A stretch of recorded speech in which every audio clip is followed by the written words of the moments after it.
Hello guys, good morning. എല്ലാവർക്കും സുഖമല്ലേ? എന്തിൻ്റെ വിശേഷം? ഞാൻ ഭയങ്കര ഹാപ്പിയാണ് കേട്ടോ. എന്താണെന്നറിയോ, ഞങ്ങൾ നാട്ടിലേക്ക് പോവാണ് കേട്ടോ.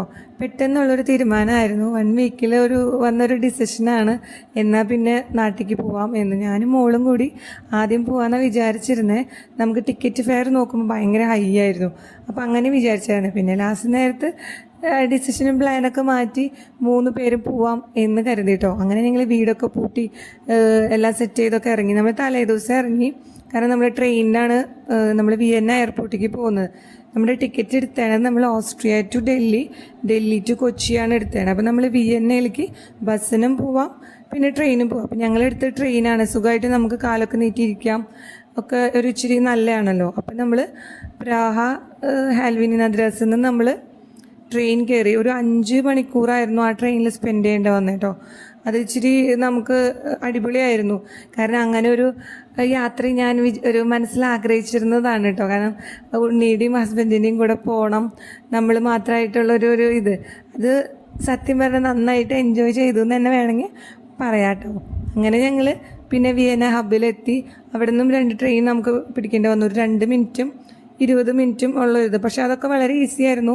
ഇച്ചിരി ബുദ്ധിമുട്ടാവുമെന്ന് വിചാരിച്ചതാണ്. പക്ഷെ അതൊക്കെ വളരെ ഈസി ആയിട്ട് എല്ലാം അങ്ങനെ കഴിഞ്ഞു പോയി. പെട്ടിയും എല്ലാം കയറ്റി നമുക്ക് സെറ്റായിരുന്നു. അങ്ങനെ പിന്നെ അവിടെ നിന്ന് നമ്മൾ എയർ ഇന്ത്യയാണ് ഫ്ലൈറ്റ് എടുത്തായിരുന്നത്. ഡൽഹിയിലെത്തിയിട്ട് ഡൽഹിയിൽ നിന്ന് വിസ്താരയാണ് കേട്ടോ അവർ പിന്നെ പ്രൊവൈഡ് ചെയ്തത്. 2 ഫ്ലൈറ്റിലും നല്ല ഫുഡും കാര്യങ്ങളൊക്കെ ആയിരുന്നു. വേറെ പ്രശ്നം കാര്യങ്ങളൊന്നും ഇല്ല കേട്ടോ. ട്രെയിനിലിരുന്നിട്ട് നമുക്ക് ഉറങ്ങാൻ പറ്റിയ അത്യാവശ്യം നല്ല രീതിയിൽ ഉറങ്ങി. പിന്നെ നമ്മൾ ട്രെയിനിലിരുന്ന് തന്നെ ഫുഡ് കഴിച്ചു.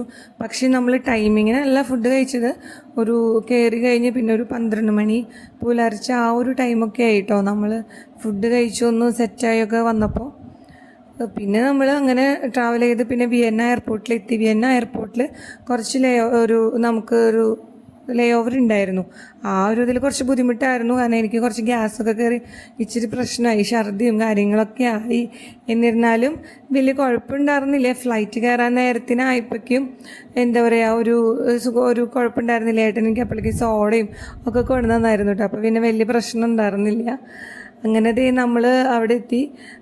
അവിടെ നിന്ന് കയറി ഒരു 8 hours ഫ്ലൈറ്റ് ആയിരുന്നു വിയന്നയിൽ നിന്ന് നമുക്ക് ഡൽഹിക്ക് ഉണ്ടായിരുന്നത്. അതും പക്ഷെ നല്ലതായിരുന്നു കേട്ടോ. പിന്നെ ഞാൻ ഈ വീഡിയോ എഡിറ്റ് ചെയ്യുന്നത് നമ്മൾ വീട്ടിൽ വന്ന് 2-3 ദിവസം കഴിഞ്ഞതിന് ശേഷമാണ് കേട്ടോ ഞാൻ ഈ വീഡിയോ എഡിറ്റ് ചെയ്ത് അപ്ലോഡ് ചെയ്യുന്നത്. വന്ന ദിവസം തന്നെ ഞാൻ എഡിറ്റ് ചെയ്യണമെന്ന് വിചാരിച്ചതാണ്. പക്ഷെ ഒട്ടും ടൈം ഉണ്ടായിരുന്നില്ല കേട്ടോ.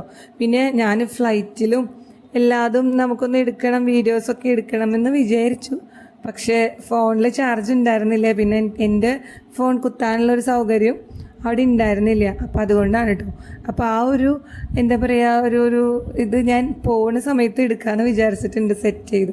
അങ്ങനെ നമ്മളുടെ പിന്നെ ഡൽഹിയിൽ നിന്നും കയറി കേട്ടോ. ഞാൻ സത്യം പറഞ്ഞാൽ ഇത് വോയിസ് ചെയ്യുന്ന സമയത്ത് സൗണ്ട് ഇല്ല. ഇവിടെ വന്നിട്ട് ചെറിയ രീതിയിൽ സൗണ്ടും കാര്യങ്ങളൊക്കെ പോയി. ഇനി ഞങ്ങൾക്കൊരു ഫംഗ്ഷനും വരാനുണ്ട്. അപ്പോൾ ആ ഒരു രീതിയിലൊക്കെ ഒരു സൗണ്ടൊക്കെ കുറച്ച് കുറവാണ്. നമ്മൾ വലിയ കുഴപ്പമില്ലാണ്ട് സേഫായിട്ട് തന്നെ കൊച്ചി എയർപോർട്ടിൽ ലാൻഡ് ചെയ്തു കേട്ടോ. അത്യാവശ്യം നല്ല ചൂട് തന്നെയാണ് കേട്ടോ കൊച്ചിയിലല്ല, നമ്മുടെ അവിടെ നല്ലൊരു ചൂട് തന്നെയാണ് കേട്ടോ. അപ്പോൾ ഓക്കെ, ബൈ, ടേക്ക് കെയർ.